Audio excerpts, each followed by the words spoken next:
Today, ladies and gentlemen, I'm going to help you decide whether Halo Wars 2 is the right alien stomping RTS game for you. By the end of this video, you will know what it's like to actually play this game to help you make an informed decision. I'm not a Halo Wars 2 fanboy, just a strategy fan who took a chance on this game so I could report back with my findings to you, my fellow generals. First, give me 30 seconds to describe the game in a nutshell.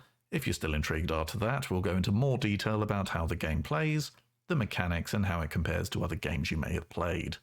Halo Wars 2 is Halo Wars 1 plus 1, just kidding. It's an RTS that attempts to be playable on console. It's easy to be skeptical when big franchises attempt to enter our RTS world, but there's solid production value here and a decent story, particularly if you're a fan of the Halo universe. The mechanics won't blow your mind, but there are some surprising elements that provide a refreshing RTS experience, even if it does lack depth. The focus on battles is reminiscent of Company of Heroes, and the predetermined base slots are a love it or hate it feature, reminding me of the Battle for Middle-earth. Those were the days. The game was released in February 2017, and looking at the reviews of the time, it scored solidly enough, but failed to set the world alight. The developers made it no secret that this was aimed at being playable on console as well as PC, with a play anywhere policy for gamers. All very admirable, but a tough, if not impossible, remit.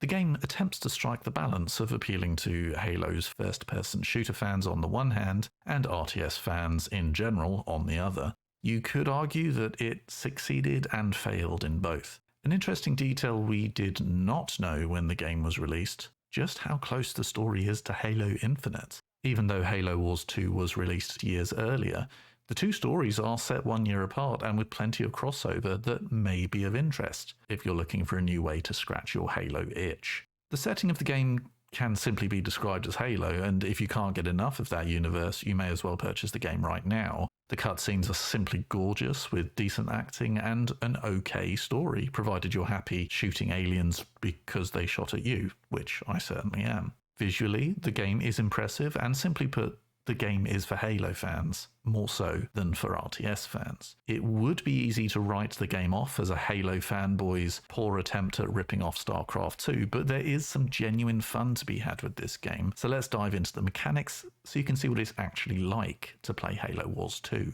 As with the Battle for Middle-earth 1, you have predetermined base placement and a limited number of slots within that base to build resource and unit production buildings. This may be a deal breaker for some of you already, but it does provide a challenge to balance how many of each building you should construct to maintain your economy while pumping out new units and upgrading them. Other than your units, base defense comes in the form of pre-placed turrets that can be constructed, then upgraded to specialize in anti-infantry, anti-air, and anti-vehicle, depending on your anticipated needs. There are no walls, but there are some Starship Trooper vibes here if you're a fan of that franchise. Once you select a building for construction, you can see a Pelican fly the modular base units down from your mothership in orbit, which is a very cool visual feast, and you can really imagine this being how things work in the future, as temporary bases are set up on unexplored, potentially hostile planets. It's cool to watch, and I'm sure Elon Musk is taking notes for his Mars colonization program. There are two different resources, so no big interlinking juggling acts. The focus is very much on churning out some units and getting them into the fight. So not much here if building a booming economy is your preference. There is a tech tree, but it's more like a tech sapling, because there aren't many branches here. Just a few basic upgrades that make things a bit faster or stronger. That's about it. Micromanagement of troops could be described as basic. This is where the attempt to make this playable on console starts to show. I quite like how tapping Q selects all units on screen and double tapping selects all units on the map. You can create control groups and also select all of a type of unit by double clicking or selecting their icon at the bottom of the screen. But for the most part, you just select everything and click on an enemy until they're destroyed, in the campaign at least, which means it performs pretty well if you're on console, or just want to use a controller wherever you are.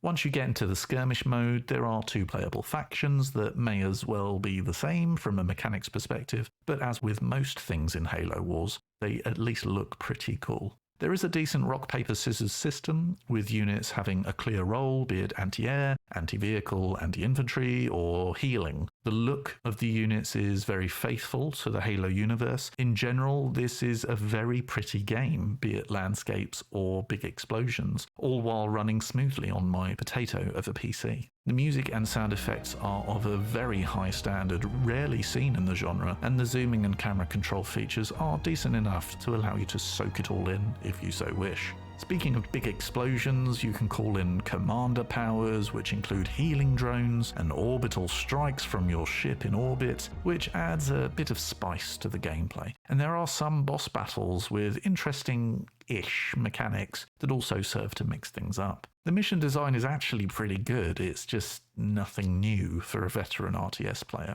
By now you've got a good idea of how the game plays and the basics of the mechanics, so let's examine how the game lets you use all of this in the various game modes. Once you've beaten the campaign, is there anything to do? Yes, actually, plenty. There's competitive online multiplayer, if you can find someone to play with, and you can really see that the developers have hit the multiplayer hard with ranking up, a choice of different leaders and challenges in an attempt to hook you in and keep you coming back.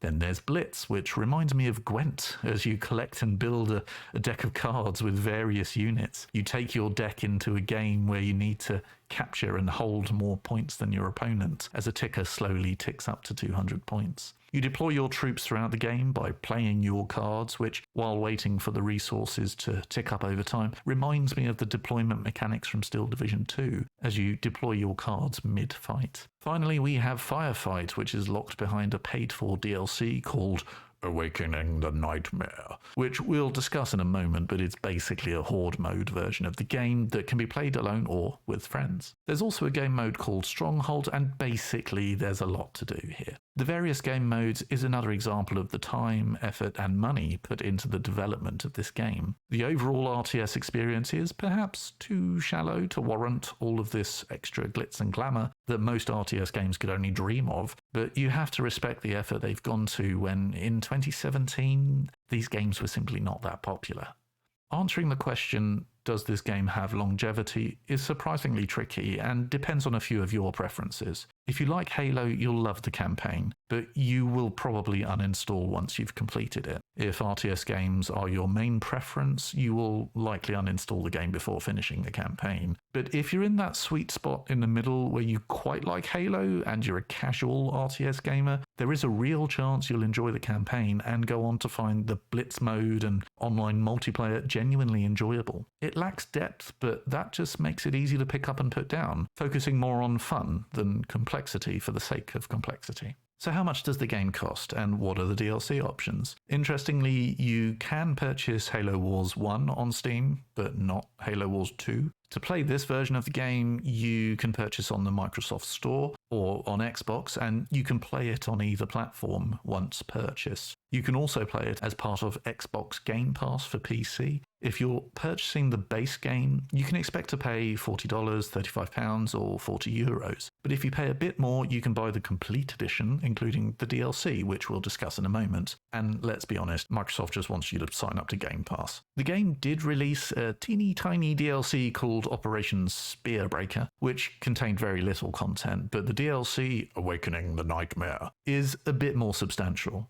It sees you take on the role of the bad guys as they encounter shock horror, the Flood. What a surprise. Sorry, I don't want to ruin anything for you, but I don't think it's a big secret. The gorgeous cutscenes are back, and the DLC has a decent bit of extra content and is basically worth it if you enjoyed the base game. So let's bring this all together and answer the question, is Halo Wars 2 worth it for you today?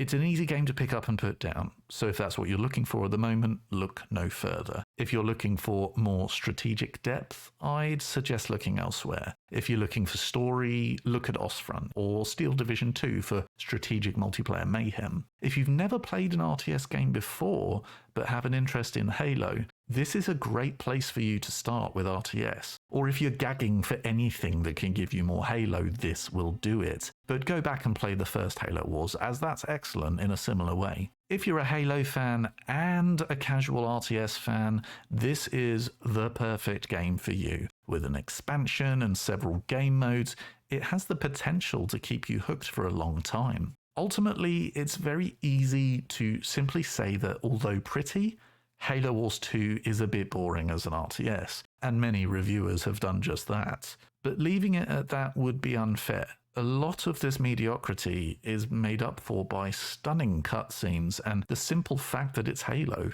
And the developers clearly know how to make a good RTS game, but trying to appeal to the first-person shooter Halo fans and Xbox console gamers was always going to create an RTS that tries to please everyone, but ends up pleasing no one completely. However, it gives it a bloody good try, and I respect that.